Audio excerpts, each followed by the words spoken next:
اس مغرب زدہ خاندان کش بل کو پاس کرانے کے لیے چلاک وزیر اعظم نے جو واردات ڈالی ہے وہ بہت ہی عیارانہ ہے۔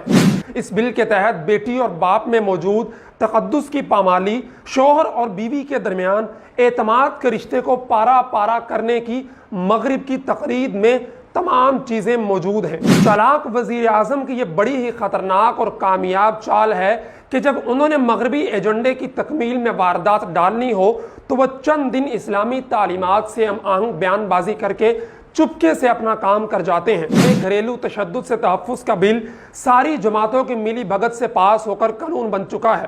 اس بل کی ایوان بالا میں مرکزی جمعیت اہل حدیث کے سینیٹر ساجد میر، حافظ عبدالکریم، جماعت اسلامی اور جمعیت علماء اسلام نے بھرپور مخالفت کی۔ سینیٹر مولانا عطاء الرحمان کے وفاقی وزیر انسانی حقوق ڈاکٹر شیریں مزاری کے بارے میں نشاندہی کرتے ہوئے کہا کہ جس طرح محترمہ شیریں مزاری صاحبہ کا گھر نہیں بس سکا، ویسے ہی وہ یہ بل لا کر دوسروں کے گھر بھی اجاڑ رہی ہیں۔ یا رسول اللہ وقدوتنا لن ندع۔ السلام علیکم۔ اسلامی بیانات دیتے چالاک وزیر اعظم کی واردات گھریلو تشدد بل۔ ناظرین، بظاہر معصوم سیدھے سادے دکھائی دینے والے چالاک وزیر اعظم کیسی وارداتیں ڈالتے ہیں، آج کی اس ویڈیو میں ایسی وارداتوں کی نقاب کشائی ہوگی۔ ناظرین، اس منافقانہ رویے کا تازہ شاہکار ڈومیسٹک وائلنس اینڈ پروٹیکشن یعنی گھریلو تشدد سے تحفظ کا بل ہے جو 21 جون 2021 کو ایوان بالا میں شیریں مزاری کی جانب سے پیش کیا گیا، جسے پاکستان کی تینوں سیاسی جماعتوں پاکستان تحریک انصاف، پیپلز پارٹی اور مسلم لیگ نون نے مکا کر کے منظور کر لیا۔ ویسے تو ان تینوں جماعتوں میں سوکنوں والا تعلق ہے جو ایک دوسرے کا وجود بھی برداشت کرنے کی روادار نہیں ہوتی، لیکن وہ تینوں اس اسلام مخالف مشرقی روایات کی بے کنی کرنے والے بل پر ایک ہو گئیں۔ معلوم ہوا کہ یہ تینوں سیاسی جماعتیں ایک ہی سہاگ کی سہاگن ہیں۔ ناظرین، اس بل میں خاندانی نظام کی تباہی کا مکمل سامان موجود ہے۔ بیٹی کو باپ کے خلاف، بیوی کو شوہر کے خلاف اور بیٹے کو والد کے خلاف نفرت پر ابھارنے کا پورا بندوبست موجود ہے۔ صدیوں سے قائم گھریلو تربیتی کامیاب نظام کو جڑوں سے اکھیڑنے کی گندی سازش ہے۔ اس بل کے تحت بیٹی اور باپ میں موجود تقدس کی پامالی، شوہر اور بیوی کے درمیان اعتماد کے رشتے کو پارا پارا کرنے کی مغرب کی تقریر میں تمام چیزیں موجود ہیں۔ بل کے مطابق گھریلو تشدد کرنے والے کو 3 سال تک قید کی سزا اور 1 لاکھ روپے تک جرمانہ ادا کرنا ہوگا، اور اگر جرمانہ ادا نہ کر سکا تو مزید 3 سال کی سزا ہوگی۔ عدالت میں درخواست آنے کے 7 روز کے اندر عدالت میں سماعت ہوگی اور فیصلہ 9 دنوں کے اندر ہوگا۔ بل کے مطابق گھریلو تشدد سے مراد جسمانی، جذباتی، نفسیاتی، جنسی اور معاشی بدسلوکی ہے جس سے متاثرہ شخص میں خوف پیدا ہو یا جسمانی اور نفسیاتی نقصان ہو۔ یعنی کہ باپ اگر بیٹی کو بد چلنی سے بچانے کے لیے کچھ ضروری سماجی پابندی لگاتا ہے یا اسے بری صحبت سے بچانے کے لیے گھر آنے جانے کے اوقات کی اس کی کڑی نگرانی کرتا ہے، شوہر بیوی کو غیر مردوں سے بچانے کے لیے پوچھ تاچھ کرتا ہے، تو ایسی بیٹی، بیٹے اور بیوی کو باپ، بھائی اور شوہر کے خلاف مقدمہ کرنے اور انہی کے گھر سے بے دخل کرنے کا اختیار حاصل ہوگا۔ صرف یہی نہیں بلکہ باپ، بھائی اور شوہر کی تربیتی روک ٹوک کو جذباتی، نفسیاتی یا معاشی بدسلوکی قرار دے کر اسے 3 سال تک قید کی سزا دلوائے جانے کا چانس موجود ہے۔ اس مغرب زدہ خاندان کش بل کو پاس کرانے کے لیے چلاک وزیر اعظم نے جو واردات ڈالی ہے وہ بہت ہی عیارانہ ہے۔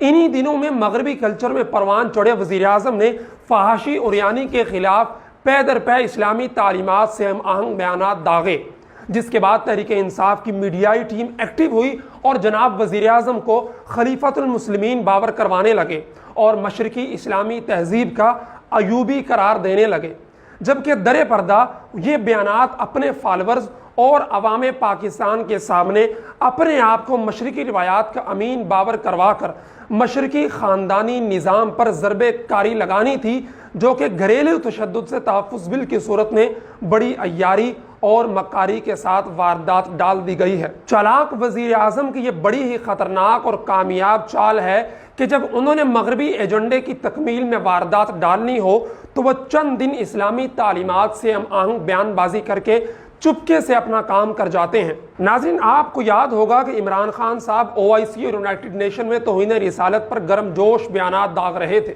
اور اسلامو فوبیا کے متعلق کاغذی بھبکیاں مار رہے تھے، تو انہی دنوں میں تحریک لبیک اور جمعیت علماء اسلام ملک کے اندر خان کی حکومت کی جانب سے قادیانیت نوازی اور ناموس رسالت قانون میں ترمیم اور گستاخی رسول کے اقراری مرتکب افراد کی رہائی کے خلاف سڑکوں پر احتجاج کر رہے تھے، اور ایک طرف خان اسلامو فوبیا کے خلاف بیانات دے کر ہیرو بن رہے تھے، تو دوسری طرف گستاخان کو رہا کر رہے تھے اور بطور خاص آسیہ ملونہ کو رہا کر کے بحفاظت کینیڈا روانگی کا کریڈٹ بھی خان صاحب انٹرنیشنل میڈیا پر لے رہے تھے۔ بلکہ جب خان صاحب نے امریکہ کو پاکستانی سرزمین استعمال کرنے کی اجازت دینی تھی تو بھی خان صاحب نے ایسے ہی واردات ڈالی کہ ٹی وی انٹرویو دیتے ہوئے امریکہ کو اڈے دینے کے سوال پر ایبسلیوٹلی ناٹ کہہ کر راتوں رات بھولے فالورز کی آنکھوں میں سلطان راہی بن گئے، جبکہ کچھ ہی دنوں بعد امریکی سب سے بڑا جنگی جہاز سامان لے کر کراچی ایئرپورٹ پر اترا اور ضرورت پوری کرنے کے بعد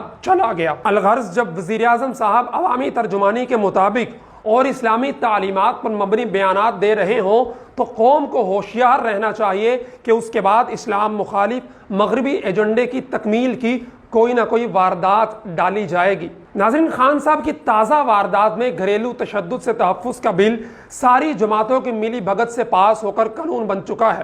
اس بل کی ایوان بالا میں مرکزی جمعیت اہل حدیث کے سینیٹر ساجد میر، حافظ عبدالکریم، جماعت اسلامی اور جمعیت علماء اسلام نے بھرپور مخالفت کی۔ سینیٹر ساجد میر اور حافظ عبدالکریم نے کہا کہ یہ بل نہ صرف قرآن و سنت کی تعلیمات بلکہ آئین پاکستان کے بھی خلاف ہے، اس لیے ہم اسے یکسر مسترد کرتے ہیں۔ جماعت اسلامی کے سینیٹر مشتاق احمد نے کہا کہ بل کی نیت درست اور ٹھیک بھی ہو، لیکن اس سے آپ اپنے خاندانی نظام کو ختم کرنے کی کوشش کر رہے ہیں۔ کیا بیٹی اور بیٹا اپنے ہی باپ کے خلاف عدالت میں جائے گا؟ اس کے علاوہ بل میں مختلف تعریفوں میں ابہام موجود ہے۔ بل میں میاں بیوی کے درمیان مصالحت اور صلح کا پہلو یکسر نکال دیا گیا ہے۔ JUI کے مولانا عطاء الرحمان نے کہا کہ بل کو انسانی حقوق کمیٹی میں بھیجا گیا جس میں کوئی بھی عالم موجود نہیں ہے۔ بل کا قرآن و سنت سے تعلق ہے، اس لیے اس بل کو مذہبی امور کی کمیٹی میں جانا چاہیے تھا۔ دین اسلام اور قرآن و سنت کو پس پشت ڈال کر ایسے بلز لا کر آپ معاشرے میں خاندان کا نقصان کر رہے ہیں۔ اگر بیوی کہہ دے کہ شوہر نے ڈانٹا، خرچہ نہیں دیتا، تو کل وہ عدالت میں آمنے سامنے ہوں گے۔ میاں بیوی کے معاملے چوک اور چوراہوں پر آ جائیں گے۔ ایوان بالا میں جمعیت علماء اسلام کے سینیٹر مولانا عطاء الرحمان کے وفاقی وزیر انسانی حقوق ڈاکٹر شیریں مزاری کے بارے میں نشاندہی کرتے ہوئے کہا کہ جس طرح محترمہ شیریں مزاری صاحبہ کا گھر نہیں بس سکا، ویسے ہی وہ یہ بل لا کر دوسروں کے گھر بھی اجاڑ رہی ہیں۔ مولانا عطاء الرحمان کے ان ریمارکس پر حکومتی اراکین نے شدید احتجاج کیا، جس پر مولانا نے معذرت کرتے ہوئے الفاظ واپس لے لیے۔ مولانا عطاء الرحمان نے تو الفاظ واپس لے لیے، لیکن قوم کو اس بل کے نتائج سے روشناس کروا دیا کہ انہی افکار کی بدولت شیریں مظاہری صاحبہ کی ازدواجی زندگی کامیاب نہ ہو سکی۔ جب خود وزیر موصوفہ کی گھریلو زندگی چل نہ سکی تو عوام کی خاندانی زندگی کیسے اجیرن اور برباد کر دی جائے گی، اس بل سے اس کا اندازہ بخوبی لگایا جا سکتا ہے۔